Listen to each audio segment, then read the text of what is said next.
Bismillahirrahmanirrahim. Assalamualaikum warahmatullahi wabarakatuh.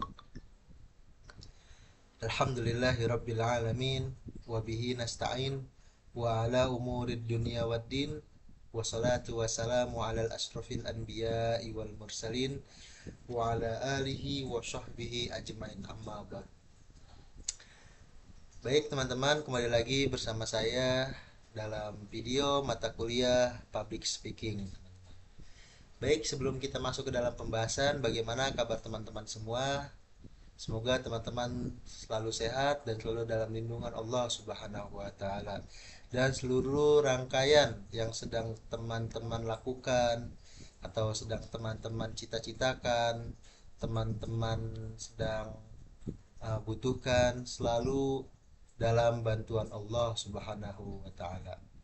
Baik, teman-teman, pada kesempatan video kali ini saya ingin membahas bagaimana cara mengatasi fobia panggung atau demam panggung, teman-teman.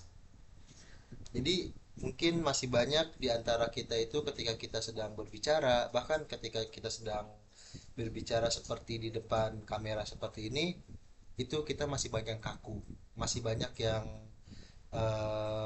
grogi, masih banyak yang gugup. Nah, teman-teman, sebenarnya rasa gugup, rasa takut atau cemas saat berbicara itu, teman-teman, eh, hal yang biasa sebenarnya, teman-teman. Karena pasti seorang yang sudah terbiasa untuk berbicara di depan umum pun pasti dia pernah yang merasakan yang namanya rasa gugup gitu, rasa takut, rasa cemas gitu. Nah, itu adalah yang dinamakan demam panggung, teman-teman, atau fobia berbicara di depan umum, atau yang sering dengar yaitu demam panggung. Nah, saya punya beberapa tips, teman-teman, agar kita ini tidak selalu demam panggung atau kita tidak selalu merasa gugup ketika sedang berbicara di depan umum, teman-teman. Nah, salah satu cara yang pertama itu adalah latihan yang rutin, teman-teman. Mengapa latihan yang rutin ini dapat membantu, teman-teman? Jadi, latihan yang rutin untuk kita berbicara di depan umum itu sangat membantu kita. Apa aja nih latihan rutinnya, teman-teman? Jadi ada beberapa cara agar kita bisa latihan secara rutin, teman-teman. Yang pertama adalah yang sering kita lakukan, saya seperti ini, berbicara di depan video, atau kalau teman-teman belum berani untuk dipublish, di depan cermin, teman-teman. Gitu. Merekam diri sendiri ketika sedang berbicara. Lalu berlatih bersama teman, gitu. Lalu yang kedua, bisa juga simulasi latihan presentasi. Kita ada infocus, ada atau ada apa, itu bisa kita jadikan alat untuk kita bersimulasi presentasi, teman-teman.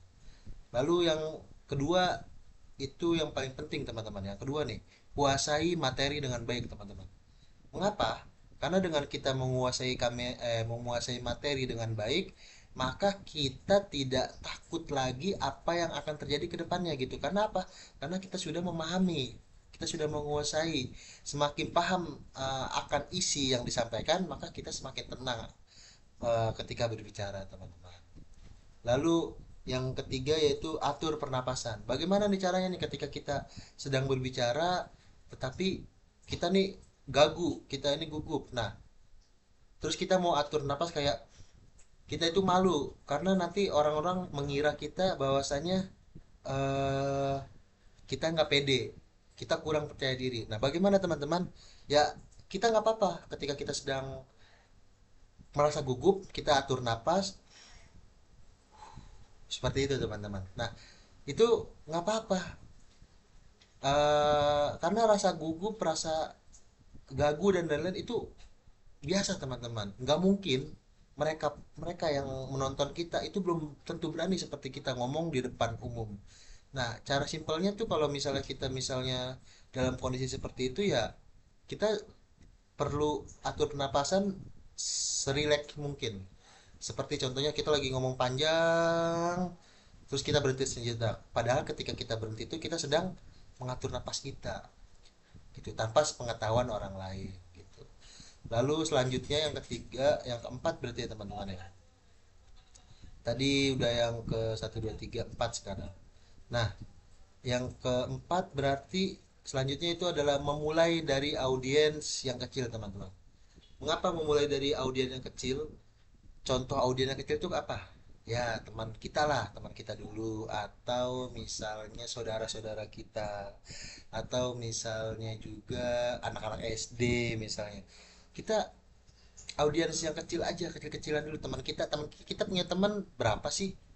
Gitu. Paling cuma ya paling banyak mungkin teman 30 gitu. Sedangkan kalau kita mau ngobrol di depan umum mungkin bisa sampai 50 bahkan 100 orang gitu kan. Kita ngobrol aja di kelas ya sebarang 5 orang, 10 orang gitu, atau sama keluarga kita, sama ibu kita, sama ayah kita, sama adik kita, sama kakak kita gitu. Karena apa? Tahapan ini teman-teman, tahapan dari memulai audiens yang kecil ini membantu meningkatkan rasa nyaman sebelum berbicara di depan audiens yang lebih banyak. Jadi karena sudah belajar, kita udah latihan di depan audiens yang kecil ini, di depan orang tua kita kah, di depan teman-teman kita kah, maka hal itu kita jadi nyaman, kita relax nanti ketika kita sedang berbicara di depan umum. Nah, jadi seperti itu teman-teman. Jadi demam panggung itu dapat diatasi ya teman-teman gitu. Dari penguasaan materi, latihan gitu, atau mengatur napas gitu, terus pola pikir gitu. Itu juga ngaruh teman-teman. Jadi setelah ini teman-teman jangan ragu untuk berbicara di depan umum. Mungkin hanya itu yang dapat saya sampaikan. Kurang lebihnya mohon maaf. Billahi taufik wal hidayah. Wassalamualaikum warahmatullahi wabarakatuh.